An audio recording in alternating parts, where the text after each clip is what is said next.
bannange Bakadaama bali abalabanga Kadaama munnaabwe avudde ku kyeyo nga amaze contract ne bamupostinga ne bawulira essanyu balagawa Bakadaama abalabanga Kadaama munnaabwe akomyewo Uganda n'asayininga contract ne bamusanyukirako ne bamumunya social media yonna balagawa Bakadaama abalabanga ng'Obwakadaama si musango si kibi nga bali proud of it balagawa ngenda kwogera ku Phoebe inze ndudde okulaba omuwala omuto ng'agenze ku kyeyo n'akoma wanaafuna marriage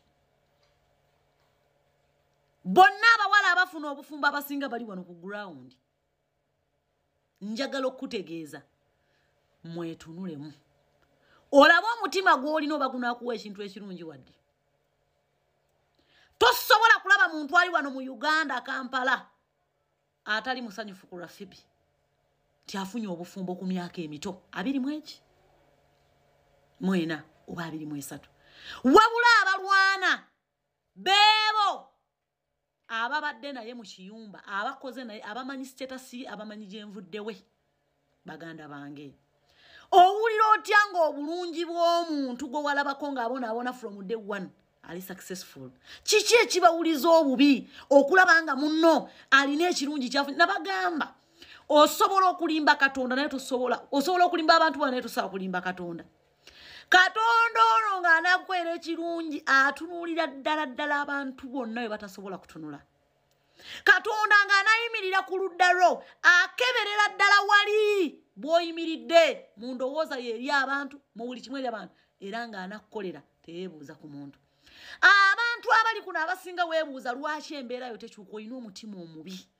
olina ekintu ekikutudde ku mutima olina irizi gye weesibanga ya bbulaaka oba ya bbulaaka kala ya bbulaaka enkwafu ekutudde ku mutima obulamu bw'ensi eno bw'oba tolina gw'oyagaliza tosobola kufuna Bakadaama mwe bantu abalabanga Kadaama munnamu ayingidde Uganda n'asayininga contract ne mukuba enduulu congratulations naye essaawa zino all you can type it will end in tears mwenna mwerinako effutwa mwerinako obujja mwerinako enge bali balagawa ababeeranga n'okwagaliza ne muleetera abalala okulowooza ti Obwakadaama ddala mulimu gw'amaanyi njagala okutegeeza bw'otaatuule wekka ne weetunulamu ogenda kufundikira obonaabona paka kufa ze nabagamba Katonda talina kakwate ku muntu yenna naddala omuntu alina omutima omubi abantu bangi mukyogerako nkoze tebivaayo simanya mbonyebonyete nze Katonda yannerabira yakwerabira weetunule mu gwengo omuntu kubanga gwe weemanyi kyolowooza nekyoli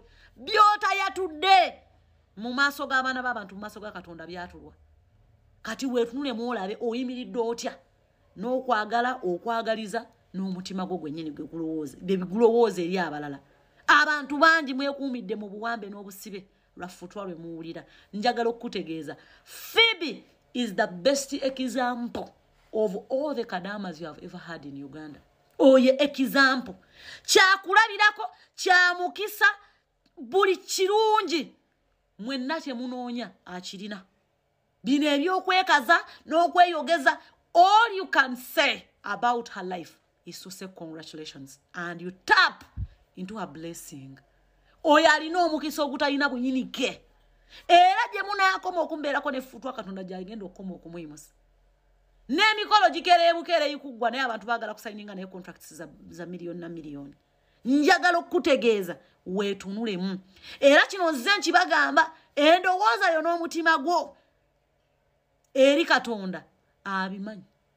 Abalala bayinza okuba oli wano obabuzaabuza obafutyanga naye Katonda amanyi gwani omutuufu.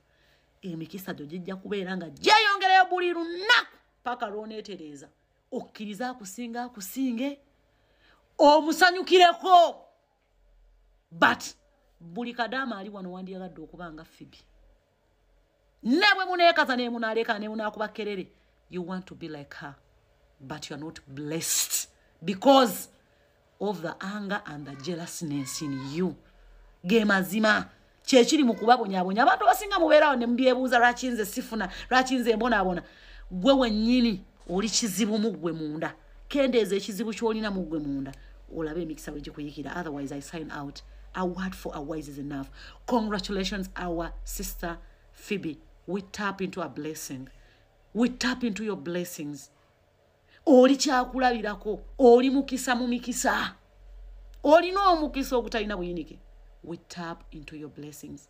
Congratulations, our sister Phoebe K. We love you, dear.